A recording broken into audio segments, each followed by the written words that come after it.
Hey, cuz, what do you want me to refer to you as on here? Drex still fine or what? Yeah. Yeah, they all fucking know me. Man. All right, Oh, I cool. lost to a dude, fucking YouTube BBC Junior or something on Smash today in the finals. He was playing Cloud. I'm like, "Pff." You know, you lose to some bullshit. You just kind of look like, "Pff, whatever, man."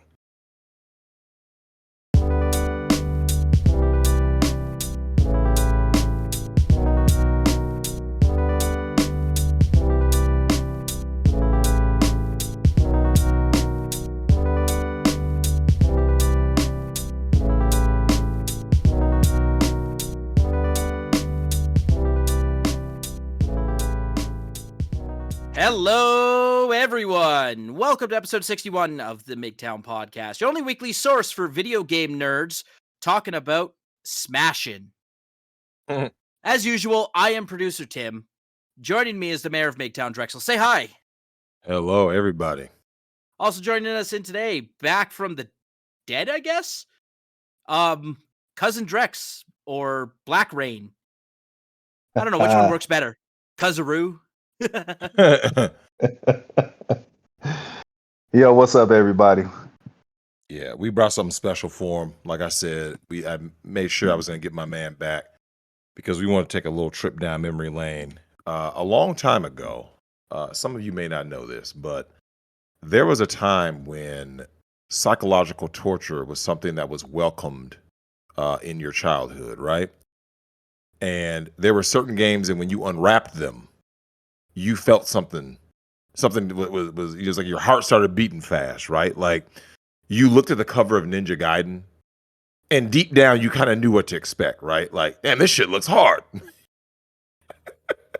You didn't know how hard it was going to be, right? But you knew it was going to be hard. And then you popped it in. You saw the opening video, right? The opening little cutscene. You're like, oh my God, this looks incredible. You know, Ryu, Ken, all this, these things are happening.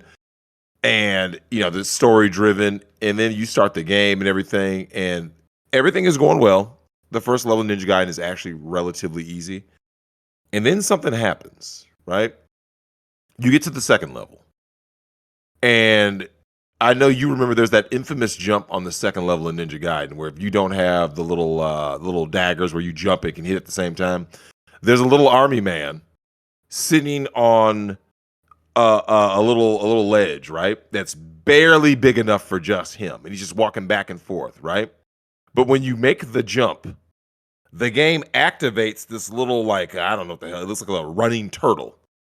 And so the moment you jump, he comes from right to left, right? If you get hit, you fall in the pit, you die. Now, my cousin remembers this, and I'm sure some of you will remember this, because it opens with one of the things that we were talking about when I was texting him today. Black, the most bullshit mechanics in video games. And we're going to start with what I've always said, backwards hit stun. Oh, yeah.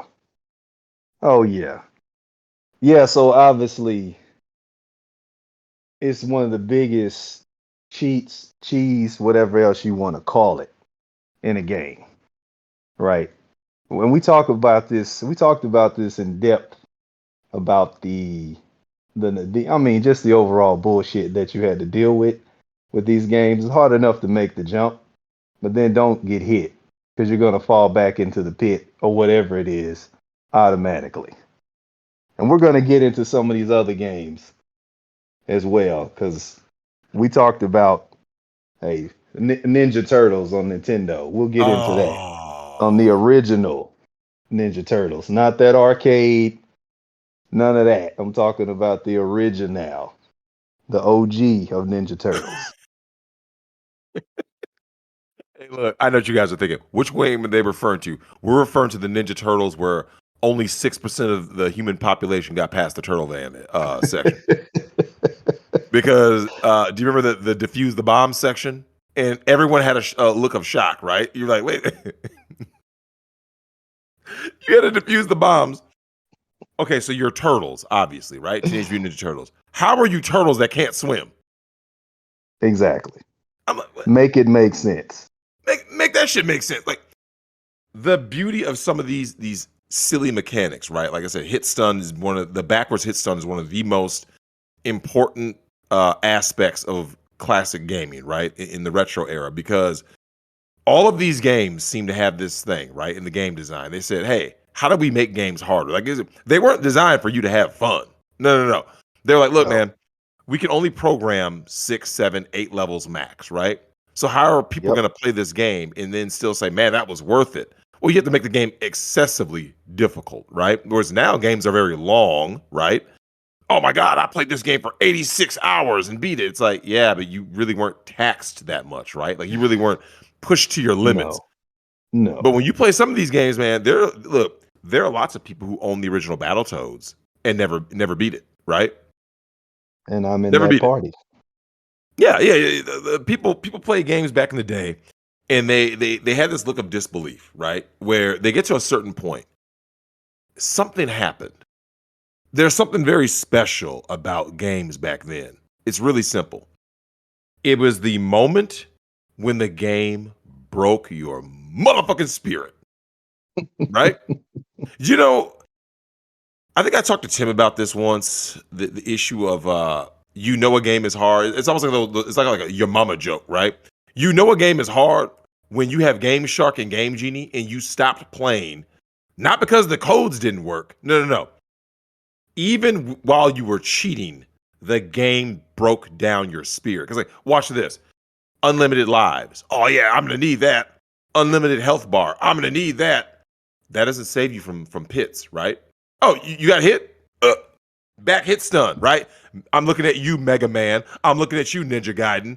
I'm looking at you, Castlevania, right? Angry Video Game never did a video about that. What good is unlimited lives if every time you get hit, you go backward hit stun and fall in a spike or fall in a pit, right? You could have 100 lives, get hit by the one bat in the air, dead. There's a certain point where when you die for the 400th time, you look over at your cousin like, are you fucking serious? Yeah, Are you serious? it comes down to those 4 words, right? Once you get to that point, what do we say when Yeah, we take were that shit when we out, were man. playing games? Take that shit out. Man, take that shit out, man. We ain't playing this shit Yep. no more. Hey, You ever, take it out. you ever I'm banish done. a game to the to the trash can? You ever had enough with a game, you threw it straight in the trash? Ooh, I think I Drex did haven't that to seen Last that. of Us Part 2. Oh yeah. I never got a chance to play it. I'm sure I would have. Well, here's the thing. Tim, did you see the video of that dude who cut the fucking game in half? Yeah. You saw that one, right? Like, it was given to him for He got free. that game for free, right? He got it for free, and he was like, dude, this game is so trash. He pulls out scissors and literally cuts the game in half and throws it in the trash. Like, fuck this game, right? Yeah, I mean, it looked good on camera, but what did you lose? What did you have to give up for that stunt? Yeah, but here's the thing, though. Okay, so back in the day, the level of frustration, you like the games were frustrating because every time you passed a certain point, there was a sense of deep satisfaction, right? Like, you're sitting there. It was like celebrate, like, people always talk about winning the Super Bowl or winning the World Cup, but like there are games before then that still matter, obviously, right? There were certain games my cousin and I were talking about, man. Weird shit would happen, like you said in Ninja Turtles. Okay, let me get this straight. There's a point in Ninja Turtles, the original, where you see a gap in the floor. You think to yourself, okay, if there's a gap, I have to jump to get to the other side, right? No. Jumping to make No. sure you got like this. He No. falls down and do All the repeat way sheep. All the way to the down. bottom of the sewer. By the way, with enemies that have all regenerated. All respawn. Do it again. You're like, wait, So you what? have to go all the way back up. And you've already ate the pizza to Yep. replenish your energy the Yeah, first time. So you're pizza's not been getting eaten. that back. I People don't tell people understand on this this shit. game, if you lose Donatello, turn the shit off. Turn it off. If You you literally lose lose the game if Donatello, you you're lose done. Donatello. It goes in this order: Donatello, Leonardo, Michelangelo, Raph. Raph Raph is is useless. always the sacrificial lamb. Oh man, they don't know about sacrificial lamb. Like, so that became more of a thing, especially like in role playing games. You use certain guys like a mule Raph, because he had no range on his size, he was completely useless. And the beauty of playing games back then, man, was that like, we talked about this before. The other people in the room, whether it be your friends, your family members, whatever, yo, man, these were the hype men, right?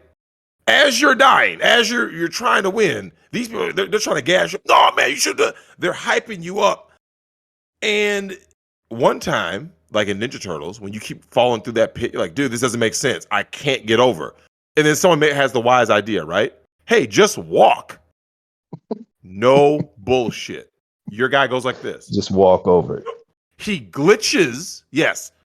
Glitches onto the part that you need to get to advance in the game. You're like, wait a minute. That was the beauty of games then. That was that drove you absolutely insane.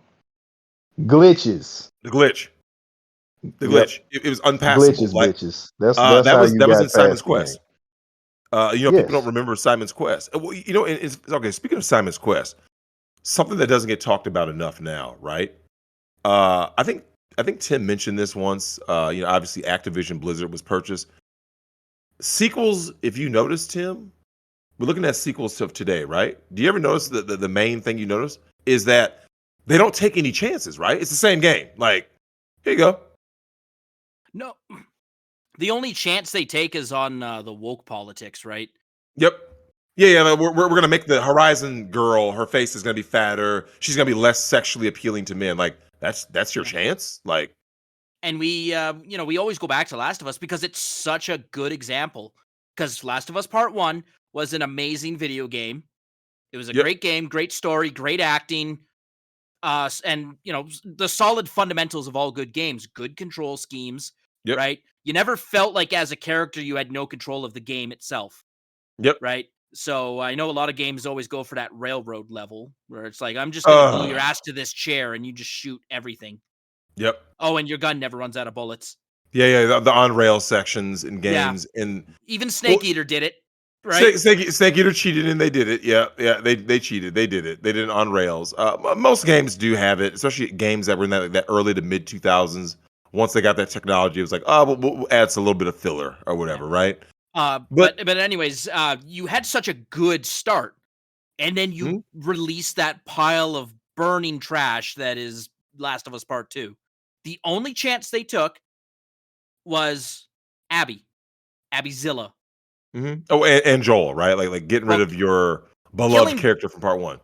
I would argue that killing Joel was not a risky decision. It was we don't want a strong white male leading this franchise. Well, it's how they did it. And, I talked to my cousin about this, and I said, I'm talking to Black, and I said, look, there was a time when win, lose, or draw, you got a game when you open up that package.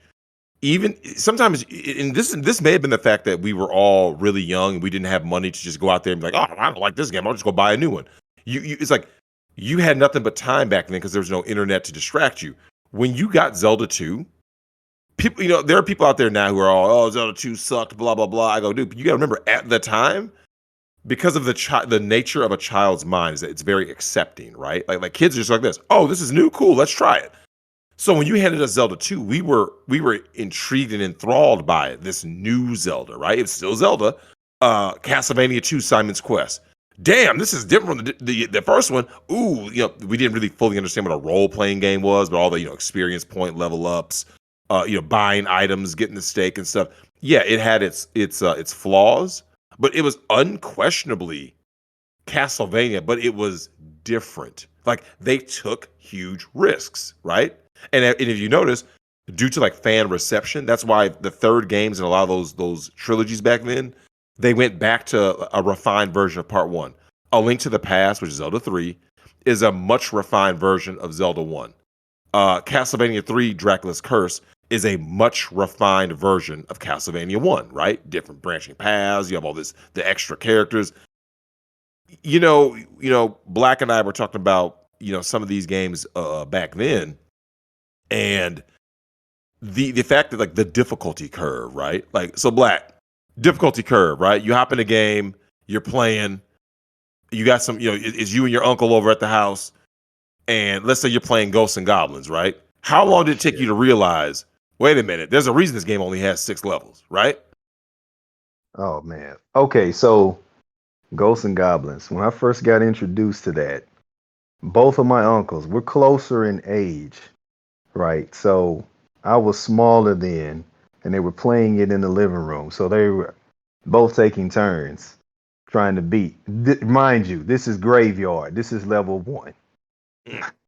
So, I mean, what's the golden rule in Ghosts and Goblins? What does Angry Oh yeah, you Video gotta get the Game knife, Nerd tell man. you? Get the knife. Get the knife. Get the knife. Get the knife. If you don't have it, just don't even play the game. And so, me as a little kid, so when Arthur would get his armor knocked off, okay, he's running around in his underwear. All right, when he gets popped the second time, he just turns to skull and bones. So every time they would die, I was a little kid, so I would say, ate the meat off the bone every time. So like you said about people rah-rahing and agitating you and all this stuff while Yep. you're trying to play the game. And I could see like that vein, pulsating on the side of his head every time he's dying. Ate the meat off the bone. Ate the meat off the bone. You hear that so many times and you're already frustrated by the game. I Don't got say took shit in to the me. back. Don't say Hey, shit. got took in the back and got worked. Yep. Got worked. And they were like, yeah, don't cry. Don't tell. We'll give you some candy. That was the kind of thing back in the day. We'll give you some candy. We'll give you some Keep it candy. quiet. Yep. Don't say nothing. So I finally picked up the controller and I get a chance to play. I'm like, okay. I would have beat my ass too. Because you get tired of hearing somebody talk trash in a game that's this frustrating.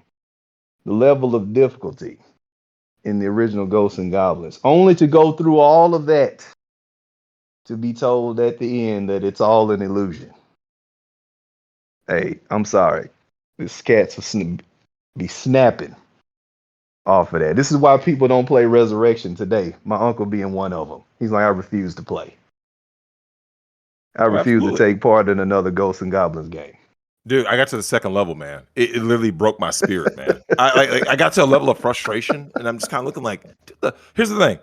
I wouldn't be so frustrated if Arthur just moved faster, right? Like you saw the video, Most right? moving video game character ever. I'm not joking.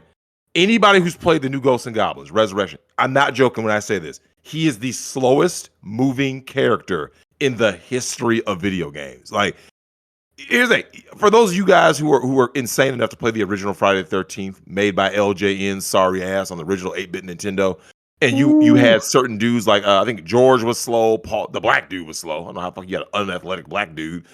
And it was a Debbie was slow, right? Laura, no, it was Christy and Mark were the fast ones that ran fast and jumped high, right? When you played as a slow character in those games, you're like, dude, this dude's useless.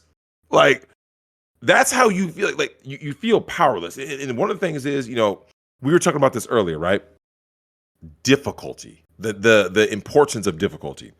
So I've always said that the key to difficulty is really simple, right? It has to have fairness and balance. So like, even though Ghosts and Goblins is absurdly difficult, there's still a lot of fairness to the game. Like, okay, watch this.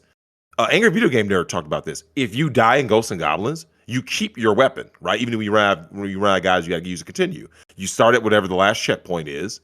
You keep your weapon. So once you get the knife, you get the knife to the end of the game until you're stupid enough to change weapons, right? So that's actually balanced. It's fair. Then we're talking about games that, like, people talk about games that are hard. A broken game is not hard. That's just broken. Like, Superman 64 is an example of this, right?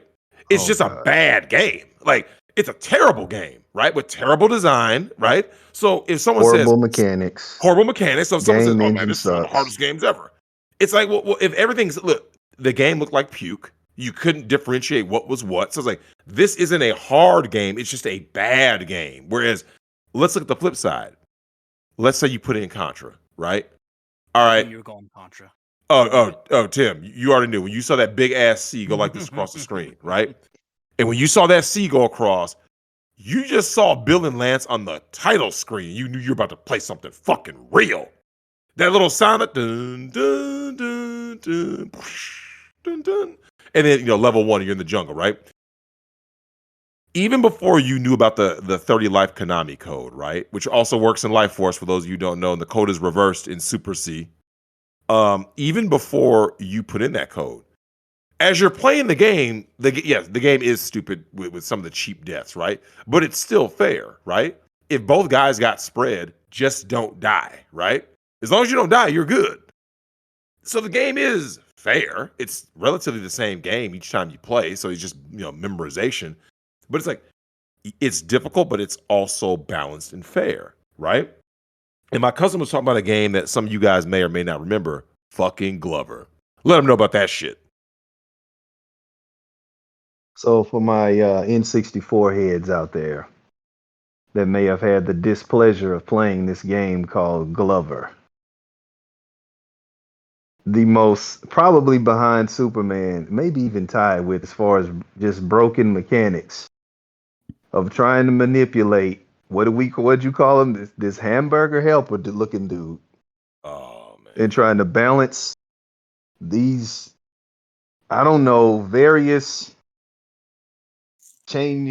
shifting balls that you could use right throughout to try to solve and get through these little puzzles and all this in the level. So we're playing with our girl cousin. I'm playing with her. We both can't get out of the first level. Well, it took forever to figure out what the hell to do, first of all, because I mean, you don't get really any instruction. It's just basically, here's a glove, here's a ball, go figure out what you're supposed to do. The mechanics of the game, you're trying to do this with an analog stick. Again, it's in the center of the controller. That was a genius idea. But you're trying to do this, your brain works in this, left side, right side. And it's like this game was in reverse of that. So you're trying to reverse engineer your brain to play this game. And I was like, hey man, take this shit out. I'm like, it got the treatment. Oh yeah. Hey, go ahead, take it out. And it was almost like an honor, right? It was like we have a wall of fame for all those games that are like legendary, like Super Metroid, you know what I'm saying? Final Fantasy 3 or 6, whichever one you want to call it. There are certain games that got this like legendary treatment, right? And then there's these games that are like in the Hall of Shame, right? Like the games where you let me take this shit out, man. Like you could get kicked out because you brought over some whack ass game, man. Like when you brought over some bullshit. And you be like an hour in, you just look at this motherfucker like, yeah, man, get this shit, man. Yeah, man, you got Hey, you're off the stick. Yeah, you're off the stick, you're man. done. We ain't playing this bullshit, man. You're done. You won't even get to play. You won't get to play It was like that anymore. enthusiasm. You remember that enthusiasm that we had for Sonic when we first played Sonic Spinball because we thought the commercial, this looks cool. It's Sonic. And then you died, and you're like, wait, there's no continues? No. When in you Sonic found Spinball, out when you it was died, no continues in that was Sonic it. Spinball. You like what? 3? That's it. You got That's 3 all lives, we bro. get. 3 guys. That's all we get. Well, this what kills me though.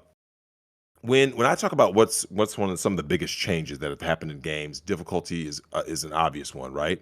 The production values have skyrocketed, thus the budgets have skyrocketed, right? But I think the biggest thing that a lot of old school gamers like us can all acknowledge that these modern games lack fun, right? We can talk about difficulty all day. They lack fun. Like, here's the thing. There's a lot of hand holding, right? And a lot of this is because mass appeal. Back in the 80s, games were not, they weren't big like that. You know what I'm saying? Games weren't making billions. Video games makes far more money than Hollywood has in the last decade. Far more, right? When you add, PC gaming, obviously arcades are more of a thing in the East, out in Japan. But, you have console, arcade, PC, you have all these games. In order to go for mass appeal, it's the same thing that happened in the movie industry, right? They said, we're going to make every movie PG-13, right? Mass audience. So now the things that made the 80s special, like the guy movies, right? Predator, Commando, these movies that we cherish, all those are gone because we can't have the nudity or the gratuitous violence and stuff. It's going to all be this watered down, middle of the road kind of shit. And I think one of the reasons why this is a big deal is that you got to understand, when everything has to be in this like one size fits all, what ends up happening is that greatness isn't allowed to flourish, right? And when we talk about games that are great, right? Like, so Black, do you remember those games that you popped in and I talked to Tim about this before, where like Resident Evil 4 was one of those games that I can remember the last, 10, 15, 20 years, where like early on, you knew you were playing something special. You weren't just playing another game or another sequel or, this is a really good game. What games do you remember where early on, you knew it, right? Like I said, within 30 minutes to an hour, you were like, this isn't a great game. This is a special game. Yeah, so if we look at like I guess more recent, if you call it recent. So for me, I told you how I felt about like when I first played Gears of War. When I first played Gears of War on the 360, right? I was like, this game's, was going along pretty good. And then when you first encountered the Berserker on the game, you're like, oh shit, they dropped the controller, right? When it debuted in the middle of the game, because it kind of brought you back a little bit with that Nemesis kind of feel. This dude's busting through the wall. He's pretty much indestructible, that kind of thing. So it brought a little nostalgia with it, but it did also, the overall gameplay was another thing because they had, being able to, things in the game of rolling the cover and actual computer cover fire that worked, things like that where you're like, okay, this game's pretty legit. So I ended up playing pretty much all the Gears, after that, just because I became a fan of the series. Uncharted was another where I got hooked onto the Nathan Drake thing right at the first one, and just this whole idea of they got a good storyline, and obviously now some of the jumps and stuff Sam was doing at that age was unbelievable. It's Yeah. not in a game, but it's a game, right? Yeah. So like Sully Sam was old making ass some ain't real jump. jumps, Yeah, man. yeah, yeah. I mean Sully's old ass ain't jumping off, off of this. So I was like, come on now. So the thing that the thing about the game though is you had like really memorable levels or chapters in that Yep. game, right? Just like a Thieves End. Anybody who's played a Thieves End instantly will tell you chapter 20. Yeah, buddy. Like chapter 20, going down, jumping in that crow's nest, making your way down that ship with bullets flying everywhere. Oh man, that was I'm wild. like, dude, that was one of the rawest levels. I mean, most fun levels, right, Mhm. that I had played. And it's just memorable, right? And I loved Uncharted and how they started you in the game. Like they Yeah. just threw you into the game, and you're like, oh shit, wait, this not opening credits. I gotta actually put my hand on the controller. This is not a That was movie part two in a scene. nutshell, right? Like, because Yeah. part two is one of the best, is in the Right. top games of all time, man. For those of you who never Oh played yeah. Uncharted 2, Oh Among yeah. Thieves, I mean, that game, I remember it like within 30 minutes. I said, no, this is one of those games, the all time games. And I Oh mean, man. I look at, we talk about greatness. Tim, one of the things that you and I talked about that kind of bothers us about the modern game versus the old game, right? Is there's a game that I know was special to you because it's dear to my heart back in 1998, right? Metal Gear Solid. You saw that white fucking cover, right, with the red writing, and games that genuinely impact you. So Tim, back in 1998, you get Metal Gear Solid, right? Walk Yep. us through. What happened? You got the game. You booted up the PlayStation, right? Dun, dun, dun, dun, dun, dun. The little Metal Gear theme, right? Well, What first happened? of all, I was very confused because I had been playing a lot of VR missions before that.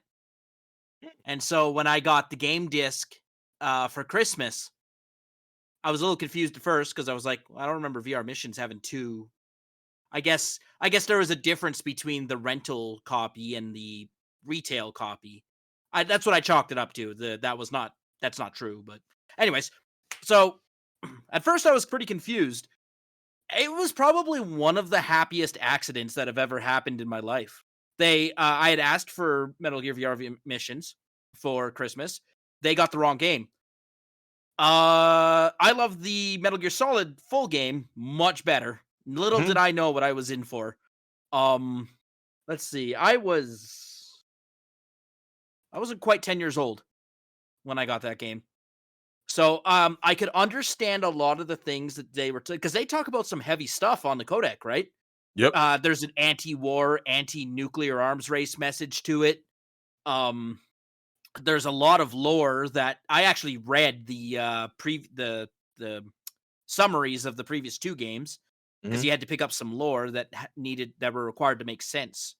But you knew you were in for something special as soon as that guard spotted your footprints.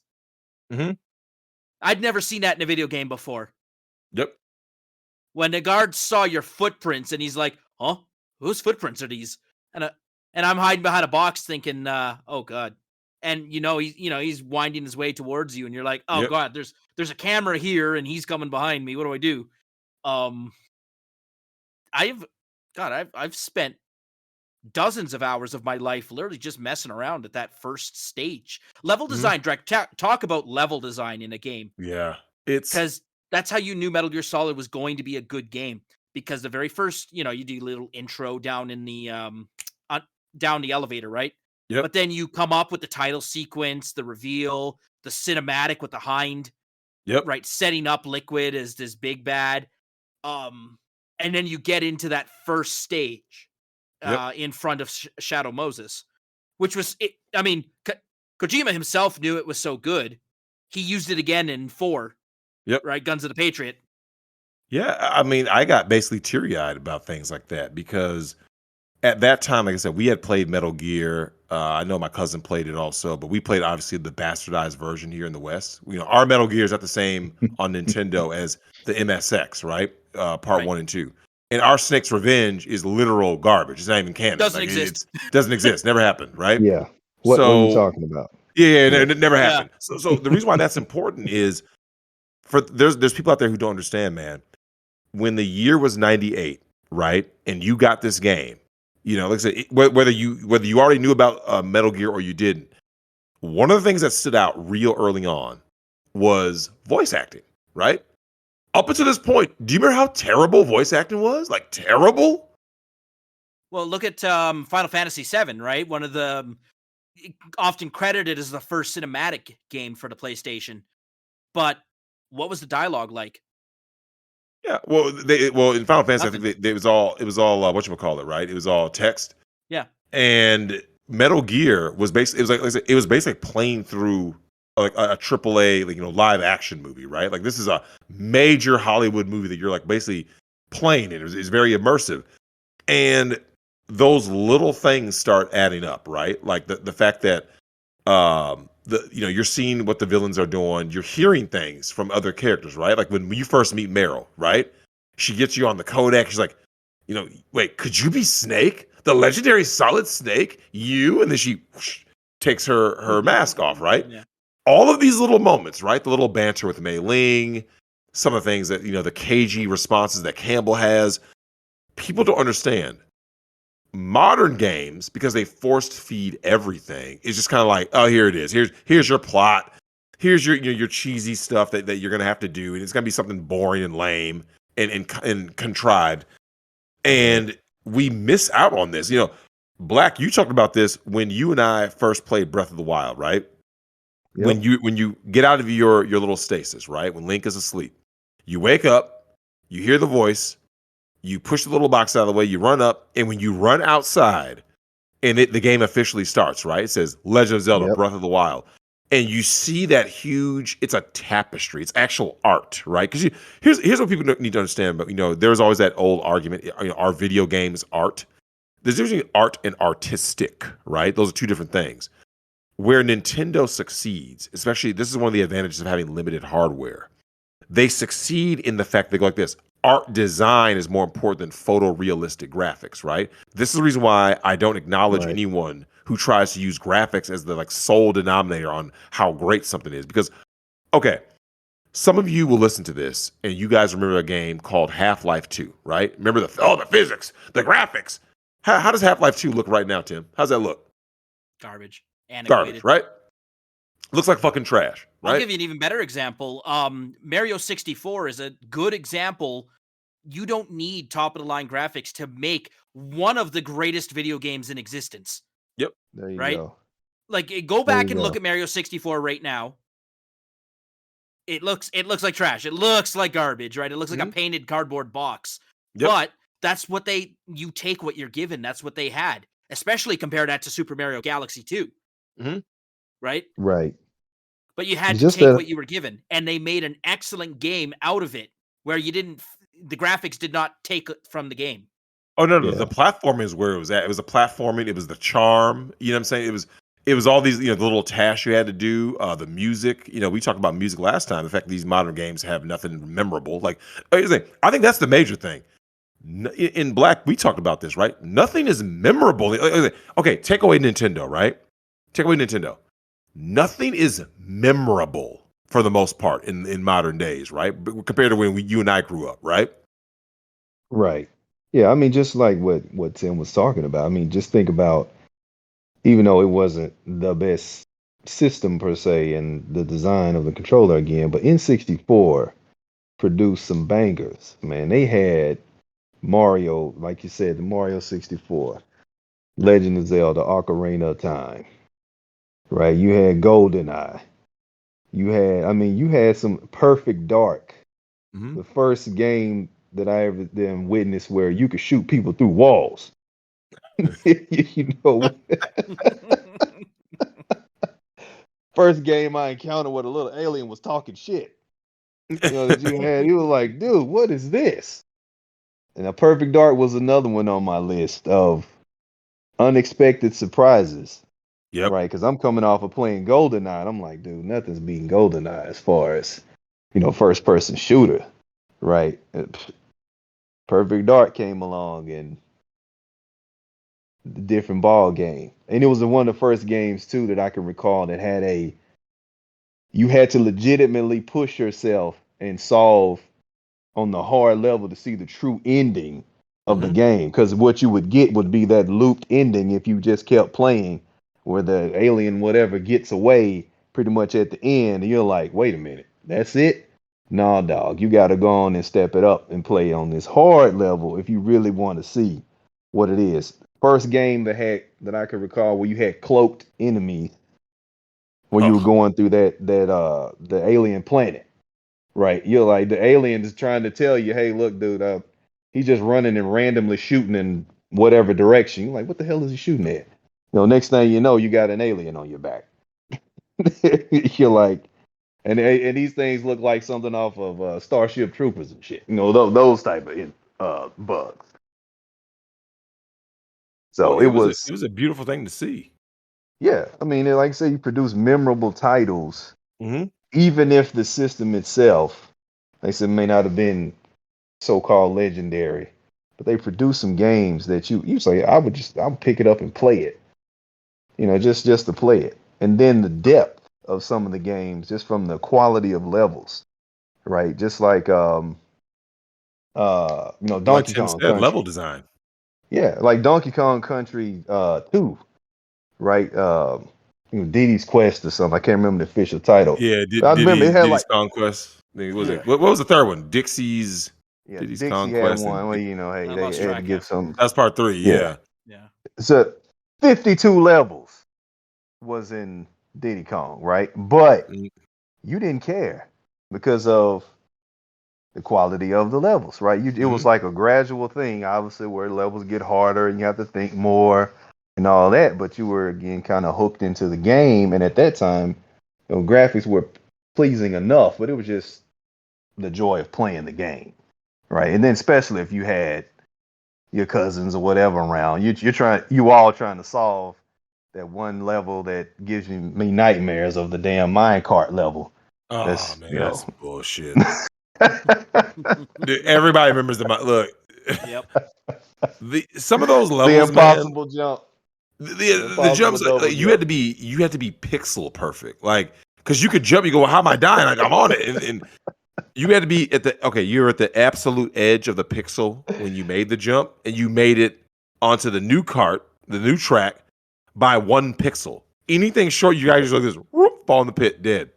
Straight down. Look, that's why they strategically placed that barrel to free whoever it was, Dixie or whatever, out of that barrel, because you needed both of them. because you weren't gonna make it with one jump and No. survive. You're like, somebody's got to die. Like we talked about, sacrificial lamb. Somebody's Oh got to yeah. die. I just need somebody to get through this one jump in this minecart level, Oh yeah. so I I can need to go clear the ahead and level. take this L. Take this L real Yep. quick.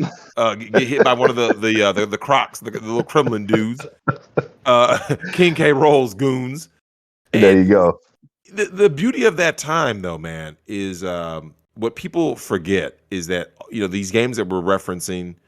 There's no surprise that these characters are in games like Smash Ultimate, right? Because they all come with the similar connotation, and it's very simple. They have legendary status, right? Are you starting to notice that none of these modern characters are legendary like they used to be back in the day? Like, okay, let's look at all the mascots, right? If he wasn't so vulgar, Conker would be in there, right? Because even though he only made one game, we want to spend more time with Conker, right? Hmm. And Oh yeah. Crash Bandicoot, Sonic the Hedgehog, Super Mario, right? There's these Spyro the characters that are Dragon. legendary. Yeah, even Spyro. Always a special place in my heart. Yeah, dude, Spyro was huge. And it's like, but here's the thing though, Yep. these characters, if you notice, Donkey Kong, like they're around forever for a reason, right? And this is one of the things that I think people need to understand about when it comes to narrative, right? One of the problems with making these photorealistic hardcore games in general is that the story has to end, right? You can't keep having fucking a global or intergalactic conflict over and over and over again if it's one continuous story, right? When you play games like Mario and Zelda, you can always just be like this. Oh, it's just it's its own adventure, right? Like, oh look, every Mario game just makes an excuse for Mario to go on his adventure so you can start playing, right? Like in Mario Odyssey, it's Mario and Peach's wedding, right? Of course it's a wedding. Why not, right? You just need an excuse to play, right? And the problem with making some of these other games, like you talk about Gears of War, Black loves that game, but I remember I'm sure you were as you were playing it with Dom and Phoenix, right? You're playing through the Right. game, deep down you kind of knew, right? Like this story has to end, right? Yeah, of course. Yeah, of Because you course. I can't keep mean, fighting the same enemies forever. It's like, yeah, this shit right, has right, to end. right. It's like, how okay, we Locust Queens. I mean, we've gone through pretty much the whole chain of command, Mhm. at this Yep. point. So we got to kill this off, and they did. And then, of course, they went and brought it back and And how'd tried that turn to. out? Yeah, yeah, exactly, But exactly. you're starting to see a trend, though, right? Oh yeah, The games that are all time, right? When if I ask Tim, hey Tim, look at a character like Donkey Kong, right? He starts off as one thing, then he switches and becomes like the good guy, right? When starting in Donkey Kong Country. You Yep. can always make a new Donkey Kong game, right? You can always make a new Metroid game. Like some of these characters can literally exist forever, right? Just that it's the nature of the game. Like Uh, I don't need to have them sitting. Like, you can always have Samus can always just be on some mission, right? She's going to this planet. She's going Well, wherever. until you do Other M, and then you just destroy the planet Yeah, twice. they botch it with some bullshit. But like, I mean, think about it. Even Resident Evil. You can always say, okay, how about this? It's gonna be a new character, or loosely based on some other character. We're just gonna put them in some other locale. Some of these games can go on forever, whereas other games, if you notice, they kind of fizzle out after about 2 to 3 games, right? They kind of fizzle out. And I think one of the things that we're missing is that we're missing those legendary characters, right? Those characters that we just go, I don't want we don't want to see these guys go, right? These guys and gals. Like I think Laura Croft has that all-time legendary factor, right? Like if you just make the right Tomb Raider game, Tomb Raider can go on forever. You know what I'm saying? Nothing stops someone from just reinventing Tomb Raider. right. No, but now we got to do these. I mean, eventually, the next legendary character, the VTuber avatar. That's Yeah. where we're headed. Yeah. Because that's the And thing. Did you mind if you played a ball game back in the early days? Did you mind having the ball in the hands of Michael Jordan, or were you like, no, I want to see me on that court. I Yep. want to be on that court. Did you Yep. care? That's what changed. That's what changed. We one of the things that used to happen, we used to cherish greatness and endorse greatness, right? And I think one of the other things that this kind of goes with what my cousin was saying. You wanted to be a part of it, even if you weren't actively playing. For those of you guys who don't know, man, if any of you guys who are going to listen to this, and you grew up in a certain era where you're online, you got your latest Bluetooth headset. It's no knock on you. It's not your fault. You're born in the year you're born in. But my cousin and I can remember a time. It was the simplest thing in the world, man. Co-op, local co-op. Yep. Anyone who doesn't understand how powerful local co-op is, right? This goes back to what you were saying, right? Tim said the same thing. How come GoldenEye is remembered? Call of Duty is not, right? GoldenEye is talked about today, right? Almost 30 years later, still talked about. Let me tell Why you do you about think that Call of is? Duty. They took out co-op in Modern Warfare. So the 2019 reboot of Modern Warfare, Wow. they have co-op Spec Ops, which has always been a staple of the Call of Duty games, right? You do these little mini missions, self-contained. They're online only. Yep. You cannot split screen. Oh my God, that made me so angry when that happened. And that's okay. And would you agree, Tim? That is a major point. If you got the game, your buddy is over, and you guys are gonna make this a fucking all-nighter, right? Remember those days? Yo, Tim, you ready to do this? We do that. Yeah, that's what I'm saying. Like you're ready to do see, I want you guys to understand, man. The reason why I'm so passionate about this shit, I remember all of it. I remember what it was like to have an all-nighter. Like it was just you and your bro or your bros, and you guys were like, yo, man, let's do this, right? When you said let's do this, some guys had girlfriends, some guys didn't. But people let people know in so many words, man, don't fuck with me, right? Like Black, you can remember when, I'm sure when Gears of War came out, if you had a job, you probably called in sick to work. Hey, right? man. Madden Holiday. I'm I not knew gonna guys who be called in in sick. today. Class is canceled. Yep. All of that, right? Because I mean, literally playing the game sun up to sundown. That's right. Right. Because I can remember my uncle and I playing. I was over to his crib. We started playing. At that time, I think he was dating his then wife, now wife. She came in, she talked to us, whatever, and it's like you're in this zone. Like we heard you, but we really didn't hear you. It's just like the acknowledgement of, yeah, okay. It's like I'm going to do such and such. All right, we're still playing. We played the game so long because we were like, dude, we got to get past this. We got to get past this. There's a certain level that you get stuck on, right? Because you're playing in this co-op, like the one level in Gears, I think it's on Gears 2, where you both have to carry you got to carry that bomb out. And so when you move, he's got to move. You're trying to shoot with the other hand, and these locusts and these damn wretches are coming down out of the ceiling and all this mess on you. So you just kept dying and dying on this level. No lie. Looked up. I was like, is that the sun? Look out there like, dude, that is the sun. We've been playing the game. Like time just gone. Like didn't exist. You were that much engrossed into the game.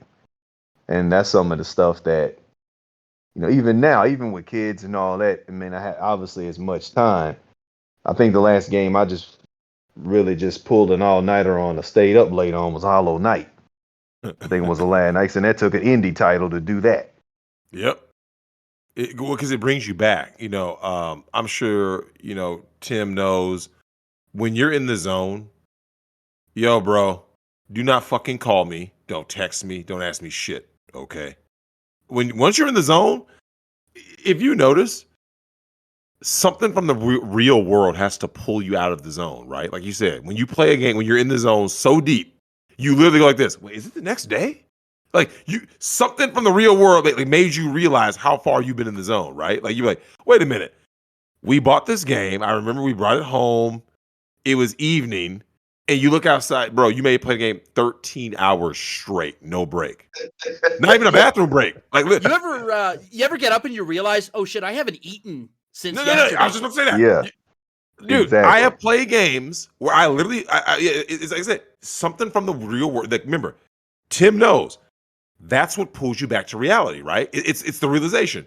So being in the zone is similar to being like in Dragon Ball Z when Goku goes into the fucking chamber, right? And 100 times gravity and stuff, right? When now space time, right? Like Interstellar dealt with space time, right? And what ends up happening is in your mind, it's kind of like when they land on the water planet, right? You're thinking like how long was I here? Well, yeah, you were there for like a couple hours or something, right? But in the real world, yeah, you just missed 27 years, homie. You see what I'm saying? Like, damn, how many? Wait, what? Like that was no. That's how it is when you're in the zone. When someone says, "Yo, Tim, we got the new insert game here," right? God forbid it's you. One of the things I've noticed, no matter how deep you can get in the zone, for the most part, I would say at least 80%, right? 4 out of 5 times, the zone is really achieved when there's someone with you, or with modern games, more so online, right? Like, it's the launch, the game came out, you're online. Once you're in that zone, like Tim just said, how many times, Tim, you literally went like this? I use the bathroom, man. And Guns then of the something hit you. Patriots.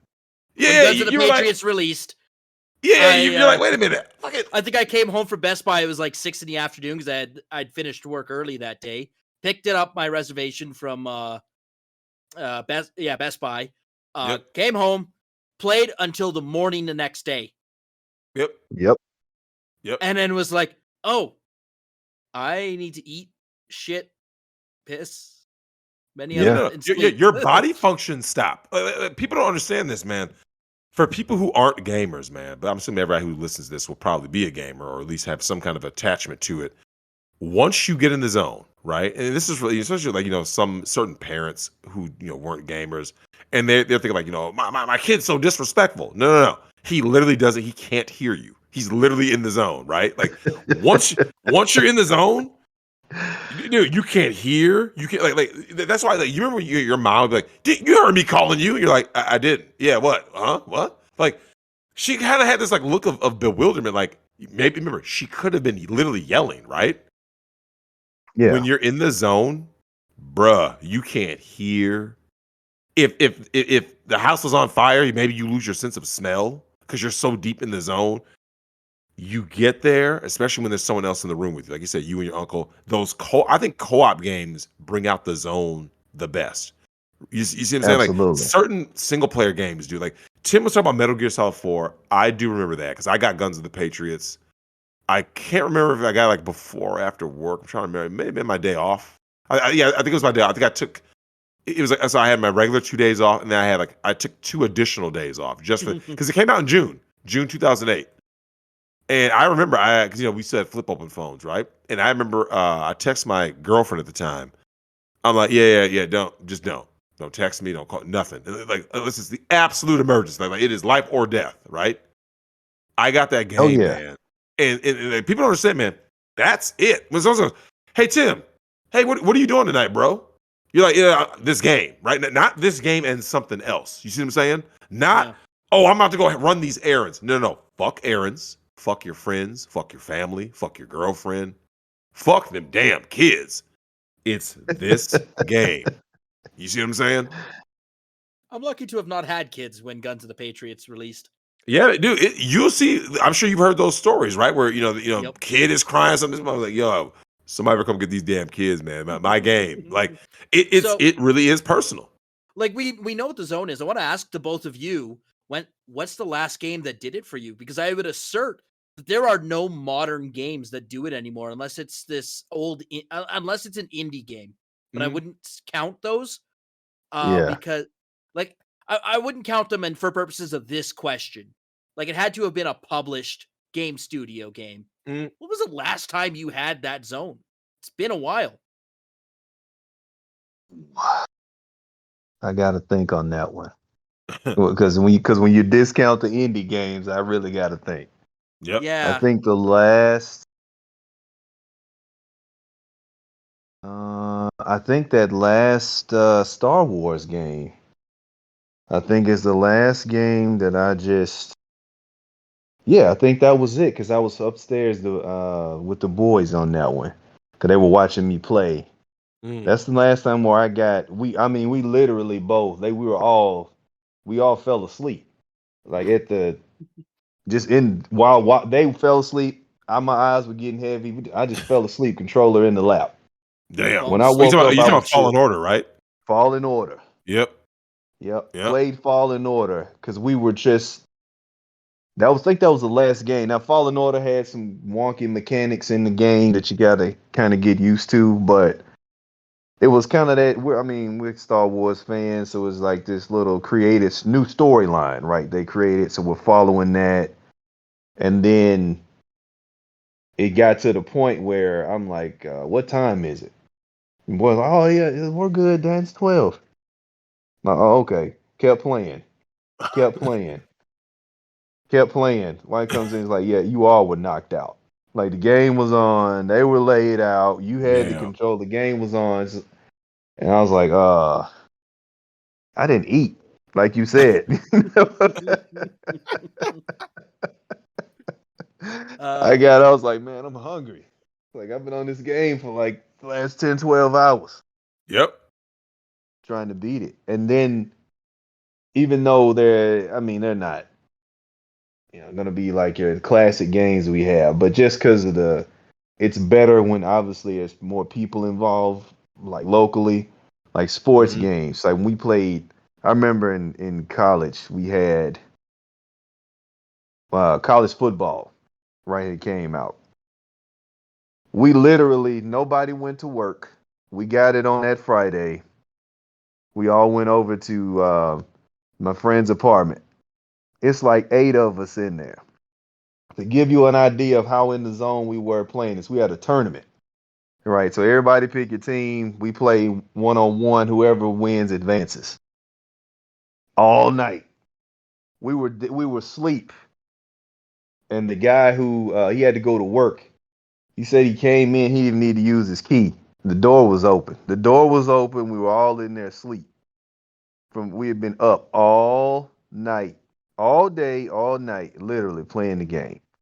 Right. But again, that's because it was fun. Everybody was into it. Even though it was just a sports game. But now, obviously, even being older, it's just I feel bad in a way for my boys. 'Cause I don't think they're gonna get that same level of enjoyment because everything's kind of online, right? They won't get that same.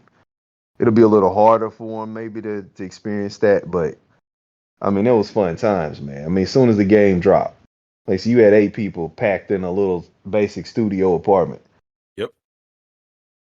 No, do you remember the smell?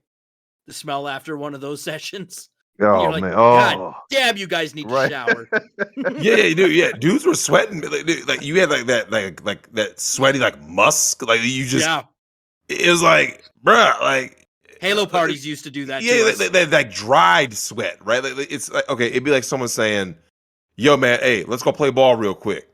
And let's say you play ball just long enough to like get a good sweat in, right? Like get that back sweat, right? And then they're like, "All right, now stop. Let's just go sit down on a couch." It's like, well, you want me to take a shower? No, just sit there. And now the Yep. sweat dries up. Dried up sweat smells terrible. It's like that weird BO. You're like, what the like, dude? Nah, but like, yeah, it even feels worse.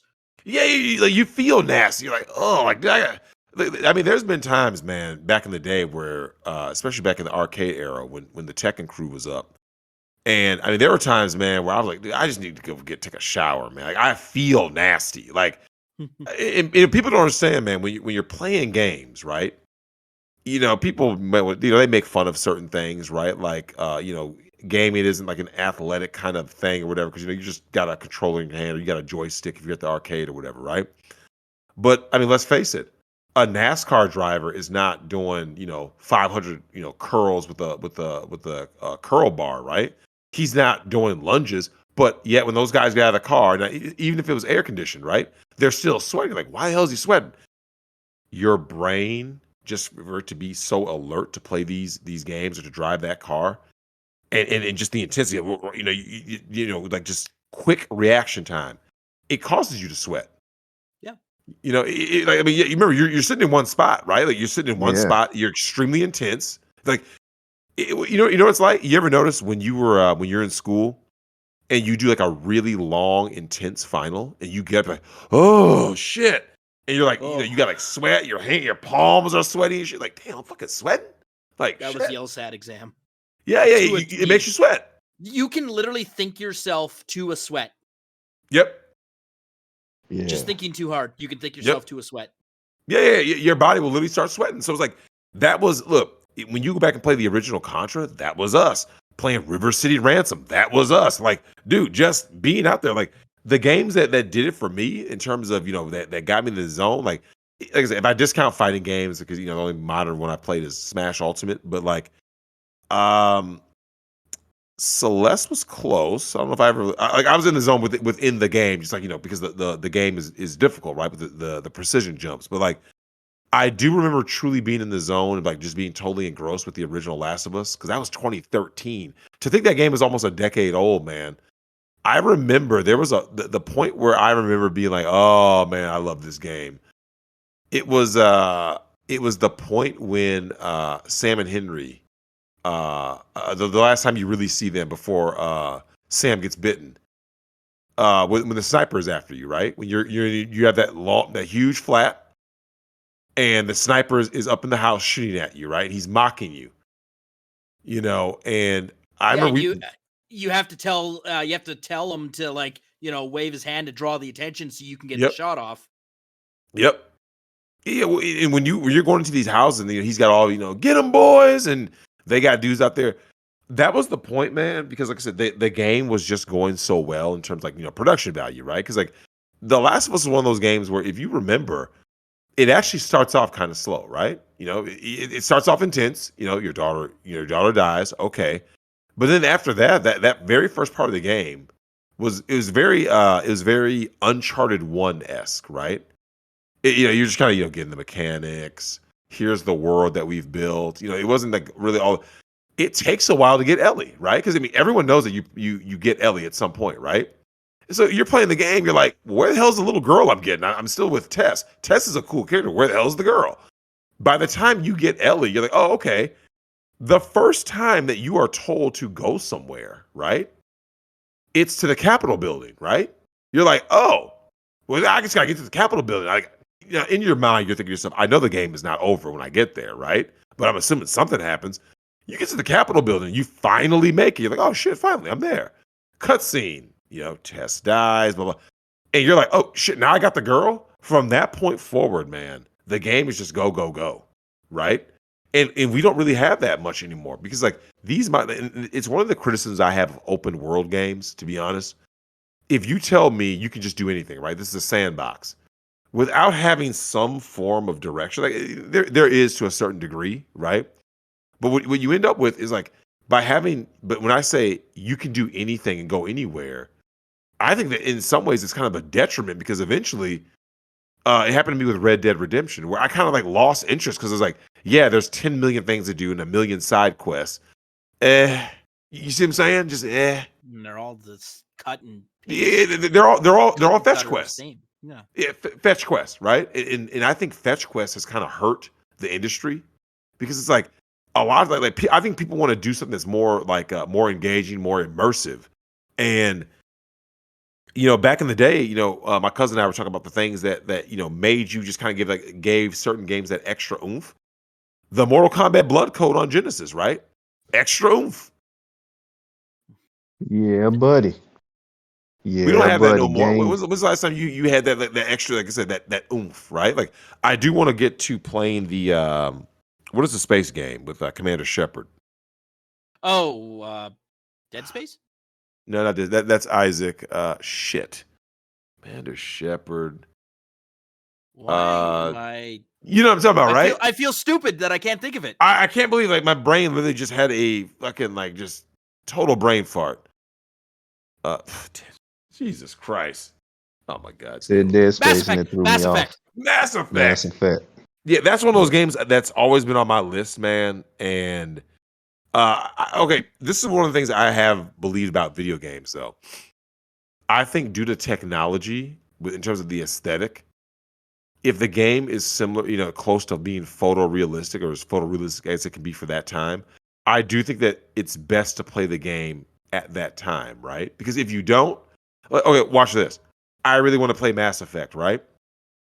It did when it got released, obviously, but it's going to have those now because at the end of the day, with the look, those dude. So okay, I'm sure you've run into this problem, right? Someone walks up to you and says, "Yo, Black, yo, Tim, Yo, man, I heard that this game called Resident Evil 4 is supposed to be one of the best games ever. I'm about to go rent it and play it this weekend. Do you know what's going to shock them the most? It's going to be the controls, right? Yep. They're like, what the hell? Like, I can't move. I pull out my gun and I can't move. That is a problem, man. Like, you can't go into first person except for with the rifle. Like, I think that when it comes to the, we talk a lot about remakes and stuff, right?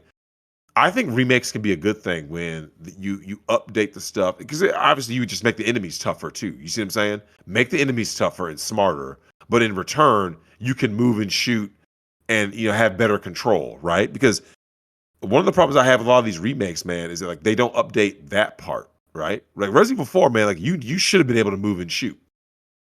You can do that in Snake Eater. Snake Eater, you can move and shoot.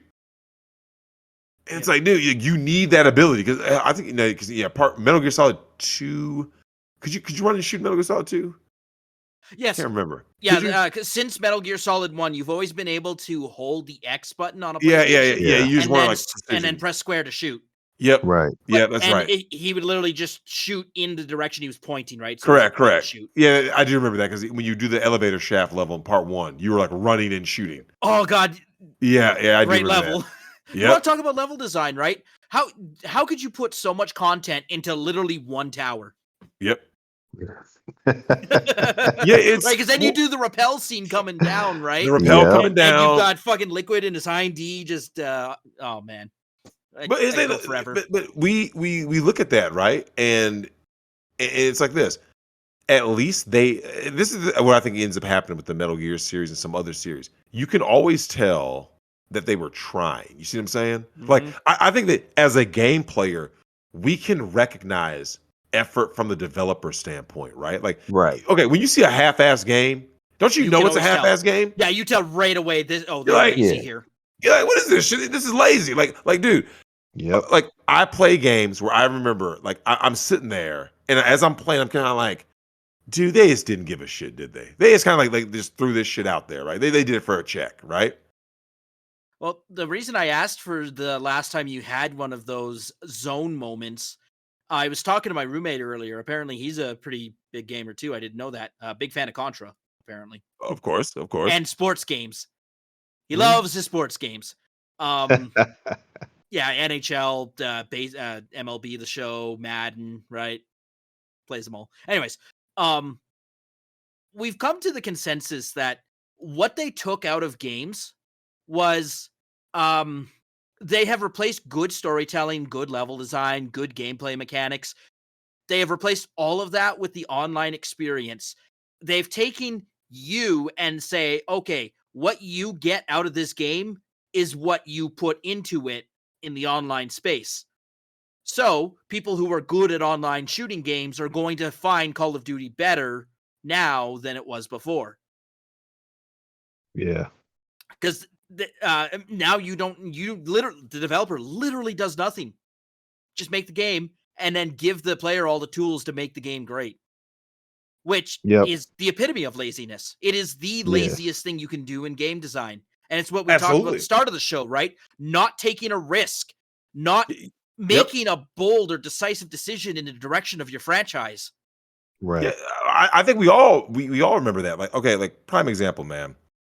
A lot of things that come from games now, and this is the reason why I'm so passionate about this episode, is that what people don't understand is virtually everything you see in games right now, 2022, right? It comes from the same era. Yep. Like think about it. Okay, the platformer. Okay, yeah, other games were there were platformers that existed. Mario got it right.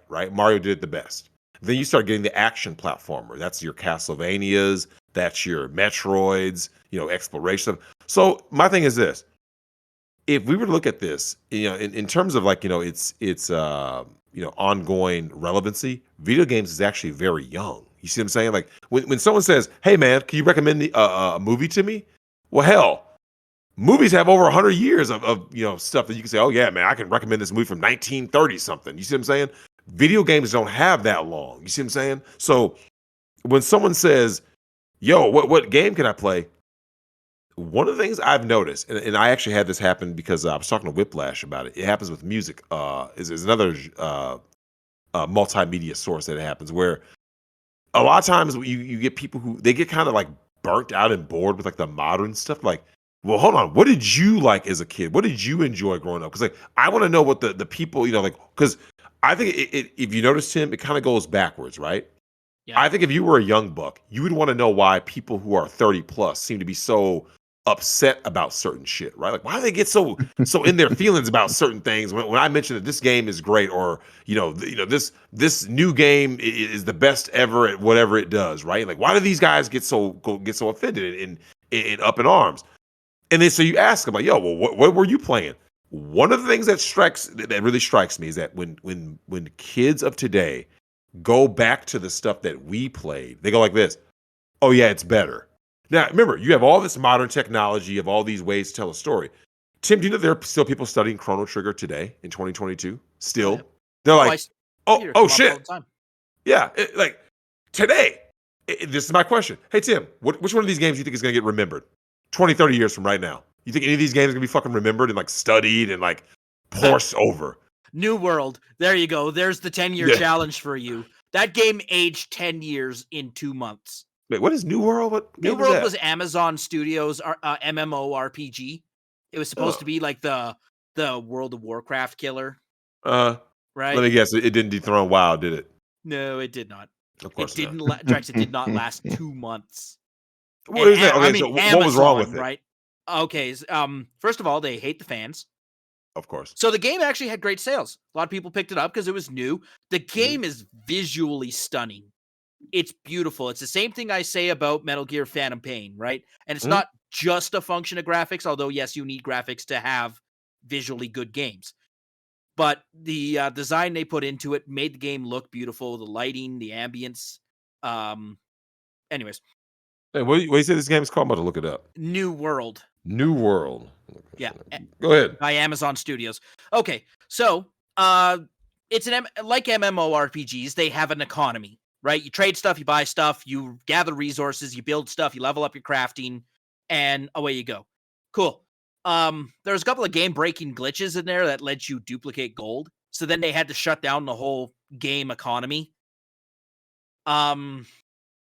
Then they started doing some weird level rebalancing with the enemies. They made the enemies a lot harder for a game that was already really difficult to complete solo. MMORPGs are designed to be done by a team. Like if you do it solo, you're not getting anything out of the game. You're not getting out of the game what it was intended to give. So, but it's like a fantasy medieval, right? Magic. Yeah, I'm looking at it now. I see people from different eras in the game. I see it looks like a gunslinger kind of guy. Yeah. Musketeer. Yeah, I'm looking at a guy in knight's armor. I'm seeing quite a bit of different stuff. Archer. Yep. I am a cleric, war cleric, life staff healing class. I always play healing classes when I do RPG. I don't know why. It's my tendency. I just always want to be a healer, but also a healer who kicks ass. Hence redo of healer. Well, the black. Yeah, redo. Of course, we have to explain to Black Rain what redo of healer. The dark side. Black, you have heard of redo of healer, right? The anime. I have heard of it. Yes. Hey man, look, man. They did my boy did. Wait, hold on. Do we have an update on season 2? Not a release date, but it's in they're actively in development. Okay. Miss Columbia wants to know, of course. It's her birthday today, so special happy birthday to Miss Columbia. She called me earlier, but she was out to dinner, so it was loud, couldn't hear. She's out and about, but special happy birthday to Miss Columbia. Love you, miss you. And one of the things is though that when it comes to these games, right? I'll tell you something that people. With 5 minutes for Yeetus. Okay. One of the things that I think that we need to look at going forward is that we need to appreciate unfair shit like the fighting game CPU and things like that. And we have to appreciate games themselves of where we've gotten. I got to give a special shout out to the Gaming Historian. For those of you who don't know, this guy's got a great channel. Watch his video on Rob the Robot, man. Gaming Historian. And, Black, you and I talk about this, man. when we talk about angry video game nerd, right? When he's playing all these games, he's making commentary on them. There's Right. something special about misery in games, right? Because if it runs too smooth and there's nothing cheap, people always complain about cheap stuff in games, right? Like, All the time. this is cheap dev, this is a cheap this, the CPU's busted. Could you imagine if that was actually permanently fixed? Like, it's part of what we actually, gamers won't really admit this. Gamers have a masochistic streak in them, right? They need that unfair, broken, fuck all CPU that doesn't make any sense. The cheap deaths that don't make any sense. I think you need that. But it just adds to the feeling of satisfaction when you beat Yep. it, though. Yep. You know, it's like, okay, just like we talked about, when you finally get over the stuff like in Ninja Gaiden and with the regenerating bat knocking your back down in the hole and all that shit, and then it's just the satisfaction of I finally did it, and I beat it. Right, and then you can go talk shit to all your friends and whatever at school. Like, I beat it. No, you didn't. No, dude, I beat it. Yep. Of course, then we didn't have cell phones and stuff to take screenshots and videos no of it and all that. Yeah, that like, was no, a dude, big I deal. beat it. But you got the code, right? You got the code that you cleared that level so that you could restart. Because you remember, before they had memory cards in games, they always gave you like a level clearance code that you could enter to go back to the next the level you left off at, and that was your proof. Yep. Well, that was one of the games. One of the first games that was a major thing in was Mike Tyson's Punch Out of all games, where every time you got through like a circuit and stuff, you got a new code, right? The little key. And once you got to Mike Tyson, it was the newspaper, right? I think it was like Nintendo News. So you got Little Mac like this, right? He's smiling. And then it says some random stuff, and of course Mario gets a shameless insert in there, right? Because every chance Nintendo got, they threw Mario in there, right? Any chance to throw Mario in somewhere, right? Absolutely. They even did it in what was it? Twin Snakes, the GameCube remake. Yep. GameCube remake. Yep. I'm saying, like this is the charm that's missing in today's games. It says, "Hey, honey, I found a key."